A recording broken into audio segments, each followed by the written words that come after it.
Bonjour à tous, aujourd'hui on se retrouve dans une story time.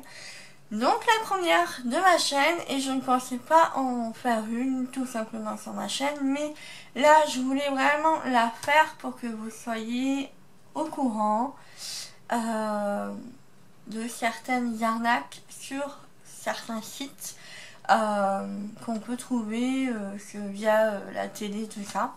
Donc je m'explique. On revient tout au début de l'affaire. Donc, je me suis inscrite sur le site Vinted il y a environ 3 ans. Je n'avais jamais utilisé ce compte-là. Et comme j'avais des choses à débarrasser, que je voulais pas vendre au vide-grenier, de peur de me faire avoir et tout ça, du coup, je me suis dit, bah, tiens, je vais passer par le site qu'on voit souvent à la télé.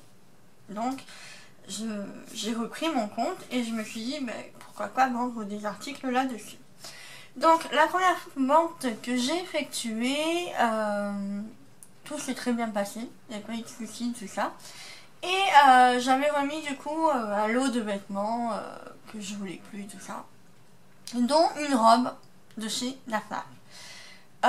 Qui a été intéressée par une personne qui m'a contacté via Vinted et qui me demandait si ça la dérangeait pas de passer par mail directement avec des coordonnées, qu'elle achetait la robe et tout ça, qu'elle voulait passer par mail parce que pour elle c'était plus pratique.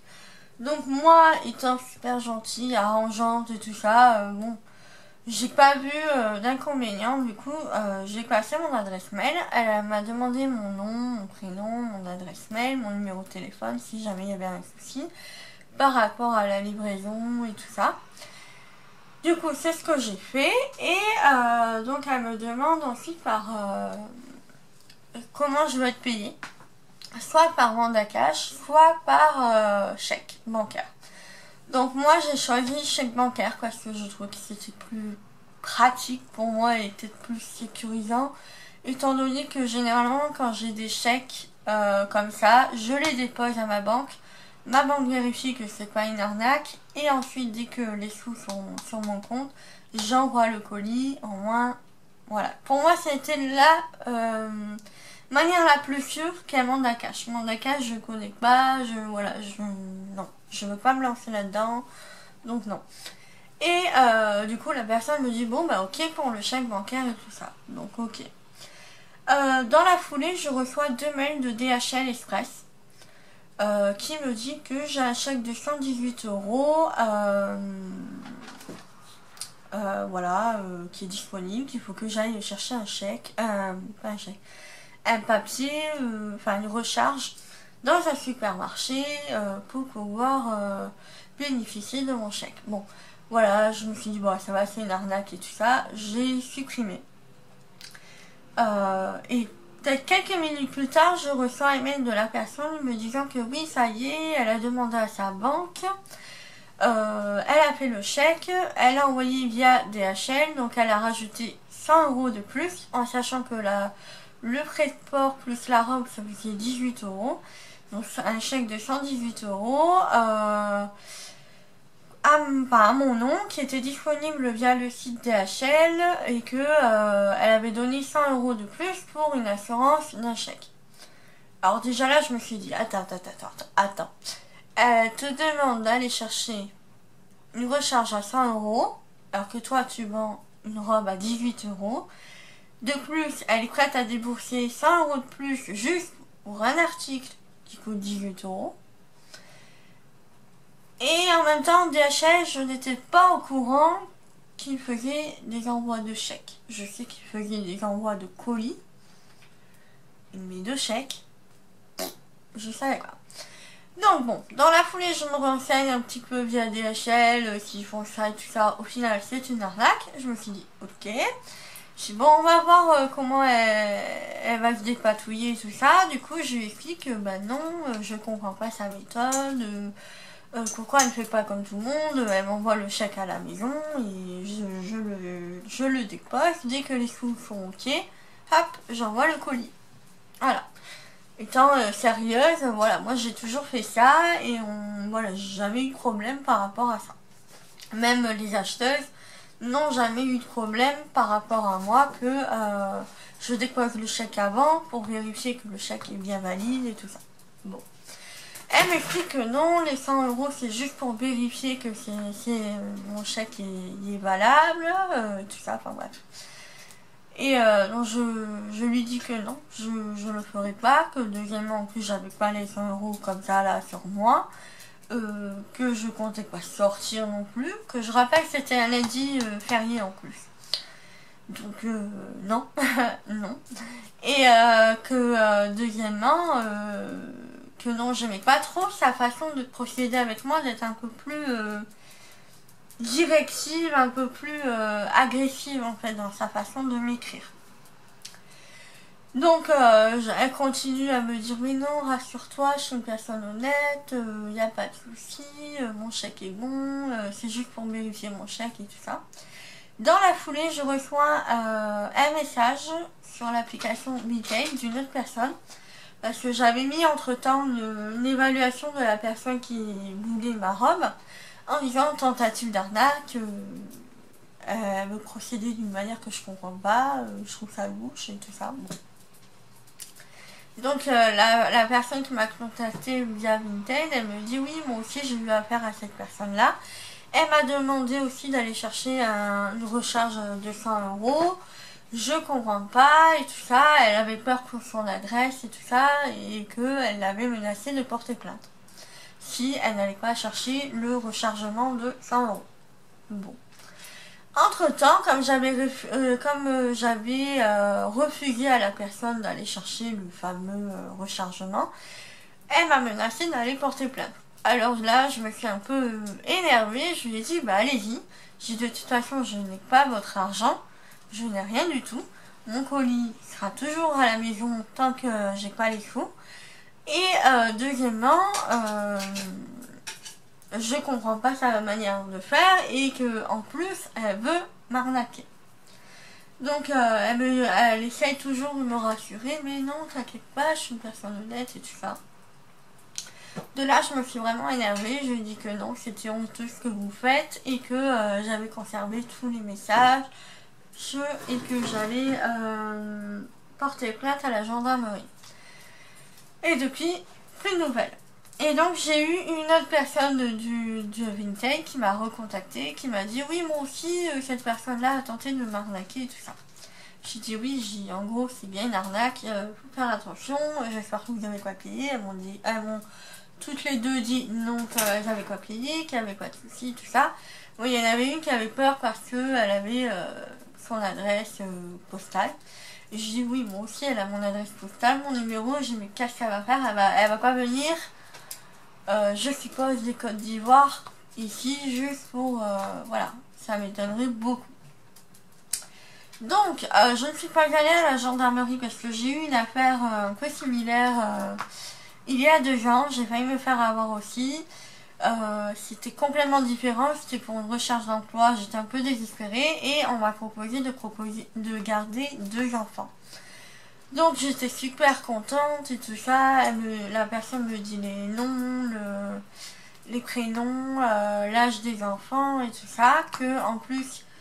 ils venaient du Luxembourg, qu'ils allaient déménager dans ma ville. Alors je me suis dit, bon ça va, c'est sympa et tout. Qu'ils connaissaient pas trop la ville et que ils me proposaient de me payer en avance, plus une petite rentrée d'argent avant. Enfin un peu plus, pour pouvoir aller chercher des cadeaux de Noël aux petits. Parce qu'ils travaillaient beaucoup, ils n'avaient pas de temps, nanana et tout. Bon. Étant donné que c'était Noël, que c'était pour des enfants et tout ça, bon voilà, j'ai failli me faire avoir. Ma mère m'a dit que c'était vraiment louche que des personnes te payent comme ça alors qu'ils te connaissent ni d'elle ni d'Adam. Et du coup, j'ai quand même voulu déposer le chèque que j'avais reçu, le chèque bancaire que j'avais reçu à la maison, je l'ai déposé à la banque. Je me suis dit, s'il est bon, tant mieux, s'il n'est pas bon, la banque va me contacter. Ce qui n'a pas loupé, je suis allée voir mon banquier et il m'a dit non mais ça c'est une arnaque, vous avez bien fait de venir me voir. J'ai en plus, il y avait plusieurs personnes dans ma vie qui se sont faites avoir, dont une personne qui avait payé soi-disant une voiture à 14 000 euros. J'ai halluciné quand il m'a dit ça. Et il m'a dit oui, mais en plus voilà, c'est Noël, les gens font pas trop attention, c'est la période où t'as envie d'aider les autres personnes et tout ça. J'ai dit oui, ben, moi ils m'ont attendri par rapport aux enfants et donc ben voilà quoi. Heureusement j'ai un super bon banquier donc ça va. J'ai pas eu de problème par rapport à ça, mais du coup j'avais été voir à l'époque à la gendarmerie avec une photocopie du chèque volé, de la banque, un papier de la banque et tout ça. Et il m'a dit de toute façon je peux rien faire, ça vient certainement de la Côte d'Ivoire, donc on peut rien faire, on pourra pas les retrouver et tout ça.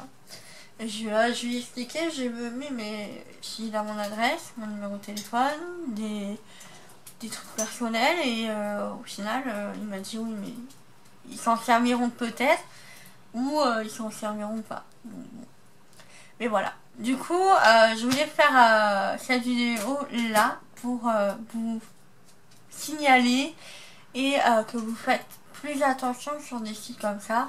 Comme sur le site Vinted, vous passez directement sur le site Vinted, vous êtes sécurisé. Et du coup dans mon annonce, je crois, j'avais mis, du coup, je passe directement par Vinted parce que c'est sécurisé. Je ne passe plus par mail ou par quoi que ce soit parce que c'est une arnaque, tout simplement. Et sur le site Vinted, donc si vous ne connaissez pas, je vais vous expliquer. Donc vous avez la personne qui vous contacte directement par message en disant bah, je t'achète l'article ou je négocie l'article. Vous répondez. Et donc moi j'avais vendu une montre infirmière. Enfin une montre, vous savez quand on accroche quand on est infirmière ou aide-soignante. Et du coup ce qui s'est passé c'est qu'elle m'avait envoyé les sous étaient bloqués sur Vinted du moment que j'envoie mon colis. J'avais 5 jours pour le faire, donc je suis allée directement. Hein. J'ai envoyé la preuve d'achat ou la preuve d'envoi comme quoi j'avais bien envoyé le colis à la personne qui m'a acheté le produit. Et tant que la personne n'a pas récupéré son colis, l'argent est bloqué sur le site. Bon, c'est sécurisé et tout ça. Même si, par exemple, la poste a du retard ou soi-disant elle n'a pas reçu le colis, vous avez quand même les sous qui sont débloqués au bout d'un moment. Donc, vous récupérez votre argent et voilà, il n'y a pas de souci par rapport à ça. Donc voilà, je préfère passer maintenant que sur Vinted parce que je sais que c'est sécurisé. Il n'y a pas de souci par rapport à ça. Et voilà, je pense que je ne passerai plus jamais par mail parce que voilà, ça m'énerve les gens comme ça qui profitent des autres personnes. Il y a des personnes qui sont un peu plus naïves que d'autres, qui sont peut-être moins vigilants. Moi je sais que par rapport à l'histoire qui m'est arrivée il y a 2 ans, je suis un peu plus vigilante et donc voilà, là heureusement j'ai fait attention. Mais c'est vrai que voilà, il y a plein de types d'arnaques qui sont très très doués, aussi bien que sur les sites de rencontres, sur les sites comme Le Bon Coin. Là, le Vinted, apparemment, ils se sont mis à plusieurs parce que ils ont vu la pub à la télé. Bon, il n'y a pas que des arnaqueurs sur Vinted, hein. C'est juste que si jamais on vous propose d'aller via votre adresse mail, vous refusez parce qu'il y a une messagerie sur Vinted, tout est contrôlé, donc voilà. Au moins vous êtes sûr d'être resté là-dessus et vous êtes sécurisé en cas de problème. Donc voilà pour ça. Voilà ma petite histoire, comme quoi j'ai failli être arnaquée, mais heureusement j'ai été vigilante. Mais c'est vrai que voilà, j'espère qu'il n'y a pas des personnes qui se sont faites avoir par rapport à ça. La personne qui m'avait contacté pour la robe apparemment est toujours disponible. Bon, moi je l'ai bloqué, je l'ai signalé à Vinted, donc peut-être du temps que ça remonte et tout ça. Du coup, les 2 autres personnes qui m'avaient contacté en me disant que oui, moi aussi elle m'avait demandé de payer 100 €, je leur ai dit signalez-la et bloquez-la. Comme ça, vous êtes sûr que plus on est nombreuses à signaler ce genre de comportement, plus ils vont surveiller au niveau des comptes fictifs et tout ça. Donc voilà. Donc voilà, j'espère que cette petite story time vous aura plu, vous aura aidé. Si vous voulez vendre des choses, à être un peu plus attentif aux types d'arnaques et tout ça qui peut se passer. Et sur ce, je vous fais de gros bisous. N'hésitez pas à vous abonner à ma vidéo, enfin à ma chaîne plutôt, c'est mieux, à ma chaîne pour me suivre. N'hésitez pas à vous abonner à ma chaîne pour suivre mes prochaines vidéos. Et je vous fais de gros bisous. Je vous dis à bientôt. Ciao ciao. Bonjour à tous. Aujourd'hui on se retrouve dans une nouvelle vidéo.